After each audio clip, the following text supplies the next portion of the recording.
Welcome to the Writer Reads Mack and Me, an Odyssey.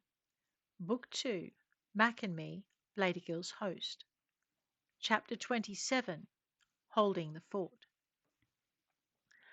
After what seemed like several hours, but what I knew in reality had been only one, because that's all the implant said it had been, the technician and her senior colleague looked up from their work. "We've got it," they said. Delight and I gave them blank stares, and they went on. I'm sure what they were saying made perfect scientific sense, but I didn't understand any of it, except the part where they were ready to go back out into the lab proper and we had to try a two-pronged attack.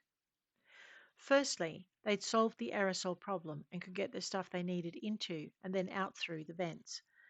But they needed me to tweak the humidity, the air temperature, and the rate of flow. Fine. I hacked them a path from the desktop so they could see the interface and then used the implant to dive into the code and change what needed changing.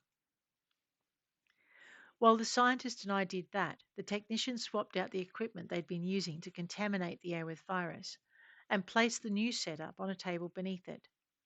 Delight helped her, but kept her glazer to hand at all times. By the time we were done, the locking mechanism on the door to the lab had given way to the pressure of the plagued outside. The table still held. I felt the difference in the air almost as soon as I put the last adjustment into place. How long before this goes station wide? Delight asked. 40 minutes, the scientist said, and I looked at the Odyssey agent.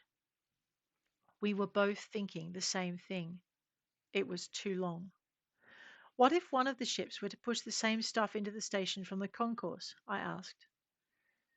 It would help, but I don't know how much it would reduce the time by. You'll need the masks. We're adding the gas. I don't get how they managed to combine the gas and the antivirus, but they had, and that was the mixture they pushed into the ventilation system. I contacted TENS over the comms. You need to seal the ship, I said, but he disagreed. It's a cure? Sure, and I wondered why he sounded so fatigued. Can you send the formula to Doc? Sure, I said, and grabbed the scientist. They need to know the formula, I said, and he rattled off the settings for the replicator. You catch that? Gotcha. But TENS didn't answer alone, and it puzzled me as to why Doc was in the command center. Tell the Odyssey ship to stay buttoned tight, TENS said, and I got half an idea of what had gone down. Oh, well, fuck. Suddenly, I was really glad TENS had managed to lock the other ships into their moorings and get the runaways to return. I was going to go caravan hunting if I survived when this was done. Staying sealed is standard procedure, Delight said, but give me the formula and I'll pass that on. She pulled out a new charge for her glazer and handed another one over to me. We don't know when they'll fall over. Best to start out fresh. While I changed clips, the technician finished her setup and hurried over to a cabinet set beside the refrigeration units. She returned with 4 rebreathers and masks. Sam and I'll keep this going for as long as we can, she said. Just try and keep us safe. I wondered what else she thought we'd be doing while they sent the cure, or at least a reprieve to the rest of the station. It wasn't exactly like Delight or I could leave the lab. We couldn't even go into the vents. Firstly, because I'd reprogrammed the drones into a much more aggressive defensive pattern around the lab, and secondly, because the scientists who'd been infected by the spider mutation seemed to be at home up there, and we didn't know how many of those there were. Nope, we were going out via the corridors, just as soon as the plagued were comatose, or once the Odyssey team got here, whichever came first. Agents, hold your positions. That voice was new. I wondered if she had a party line to my head or if she'd just chosen that moment to get her ass into gear. Delight shot me a sideways look as I thought it. Coincidence, she said, but I'm sending them our location anyway. I don't want to be mistaken as hostile. That almost made me laugh. Hostile pretty much summed her up, and that was on a good day. Thanks a lot, she muttered. Make sure that thing's set on stun. I checked the glazer and reduced the setting. We'd been killing the plagued out of necessity. With both sedative and cure in the air system, that wasn't justifiable anymore. I sure as shit hoped they stunned like any other person because the table across the door was starting to shift.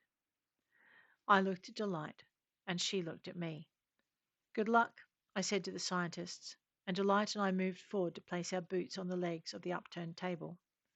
It wasn't much of a brace, but all it had to do was slow them down long enough for us to plug the hole with their comatose bodies, and we only had to do that until the sedative and cure had taken effect. Only. Now, why did I get the impression that was going to be a lot harder than it sounded? I shifted so I had an angle through the wedge of light the plague had forced between the door and the door frame. Hold, Delight said. Don't shoot unless they're going to make it through. Delight counseling restraint? I'd never thought to see the day. Smart ass. Delight wasn't impressed, but I could hear Mack and Tens laughing somewhere in the distance of my mind. Well, at least someone was entertained, even if they sounded on the edge of hysteria. I watched as the plague massed and shifted in the corridor outside, not quite able to fathom why they'd come to the opening, stare at me, and then shift away, yielding their place to one of those behind them. Across from me, Delight watched the shift of their shadows and frowned. What are you doing to them? She asked, and I shrugged. Nothing, just looking. And you called me hostile, she muttered. You're scaring them with just a look. Maybe it's my perfume. I doubt it. Hey, we've got them, Mariner Lead Scorvey said, his message crashing into my implant. Tell your people their families are safe. I wanted to tell him that they weren't my people, but he was gone before I could form a response, turfed off the line by the same voice that had ordered Delight and I to stay put. We're sending a team in via the maintenance hatch to the lab. Patch us into the feeds. She could only mean one set of feeds, so I gave her the access path I'd hacked into the station's systems and then sent her the blueprint and highlighted the nearest hatch. I also sent her brief clips of the spider mutants and the plague and heard muffled curses in the back of her transmission. Couldn't be helped. At least they wouldn't be coming in blind. And then I remembered the werewolves. Is there a wolf contingent? I asked. They'll be docking shortly. Seems they received a signal for help, something about a rogue comm signal a wolf ship was being blamed for sending. I ignored that and got straight down to business. The less anyone looked into that signal, the better. They have one of their own and some new additions here, I told her, highlighting a laboratory where I'd found the newly turned scientists. They didn't think they had a choice. That's a story I've been hearing a lot lately. And didn't she sound impressed? If the ones in charge weren't native to the world, we'd indict the lot of them. As it is, I can only appeal to the High Council of Clans and hope they see things our way. Privately, I thought that the clans might be convinced if she could show them an economic advantage, but given the caravan's place in the pecking order, that was unlikely. Of course, Mack hadn't picked up Malari yet. Mack's still on station, I said, and Delight looked at me. I waited for her to catch on. When she didn't, I nudged her along. As in, he hasn't retrieved Malari? Fuck. Delight's summary of the situation didn't seem to faze the operations leader. Give me the coordinates. I didn't know them, so I patched her through to Mac. Got it and done. And hang on, Captain, we are coming. They were coming. My relief was short lived because the latest plague to look in through the door took a deep breath and gave a sudden guttural roar, its face contorting and its mouth growing out of all proportions with the rest of its features. I had the glazer up and firing before I realized what I was doing. The first three shots didn't stop it, but by then it was most of the way through the gap in the door, and Delight was firing too. I watched as another set of arms ripped their way through the lab coat it had been wearing, and I kept shooting, hoping it was the only one, that there weren't any more behind it. I caught a flash of fangs and ichor, and then its head exploded. I thought you said non-lethal. That thing was beyond help, Delight told me, but she was already thumbing the settings switch back to stun. Can we hold them if I switch off the drones? Why would you do a stupid thing like that? Your people are going into the ducts. Well, fuck. We can try. It was like hearing a mirror of myself, and I wondered if Pritchard might not be right. Delight gave another of her eloquent snorts, mocking the idea we could be in any way similar. Or maybe the idea that Pritchard could ever be right about anything. It made me smile, even as I fired at the next attempted entry. I've got this. You switch the drones, Delight said, and I realized I'd lost focus. Actually, I realized I was having trouble focusing at all, and I couldn't work out why. Drones, Delight said. Tell me when you're done. I'll get them to tell us when they're in the vents. I nodded, not caring that she couldn't hear me. The coding for the drones was easy to find. After all, I'd been there before. Even so, I was glad I didn't have to do more than tell the drones to stop. It won't fix the other countermeasures, I said. So, fix it! And I wondered why Delight was being so short tempered. And I mean, more so than usual. That task was a little harder to do. There were so many, and I felt unwell, light-headed, shivery. How far away are they? I asked, and the commander replied, We're in the ducts. Good job. You cover the door and the wall to the left, Delight said. I've got the alcove and the duct the cure's going through. It sounded weird, but that pretty much matched the world I was in right now. Weird and definitely not quite all there.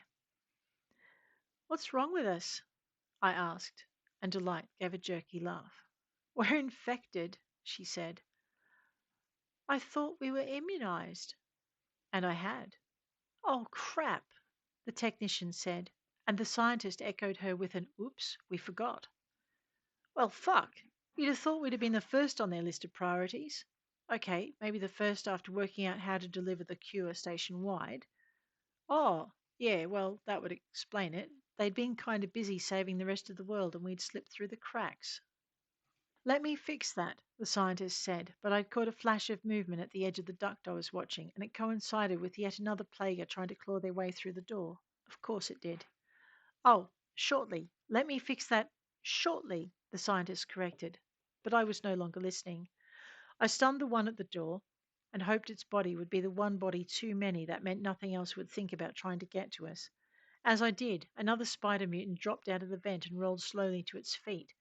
It hissed as it raised its head, and I centered my next shot between its eyes. When the shot seemed to do nothing, I fired again, and once more. It was still coming when its head exploded and another dark form slipped out of the ducts.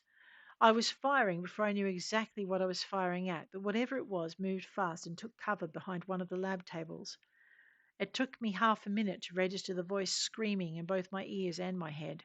Cease fire! Cease fire! Cease fire! In the end, it was Mack's voice that broke through, tired but forceful enough for me to register. Stand down, Cutter. Stand the fuck down. Mack? But I stopped firing, lowering the glazer to look for him. More forms dropped from the ventilation shaft, and I snapped my head toward them, bringing the glazer up, even though I was going to be way too slow. Don't make me come down there. Not that it sounded like he could. And even if he did, he'd be way too late.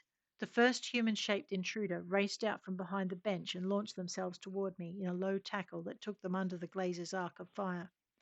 Behind me, I heard Delight's soft oof as the impact carried me into her and took us both down.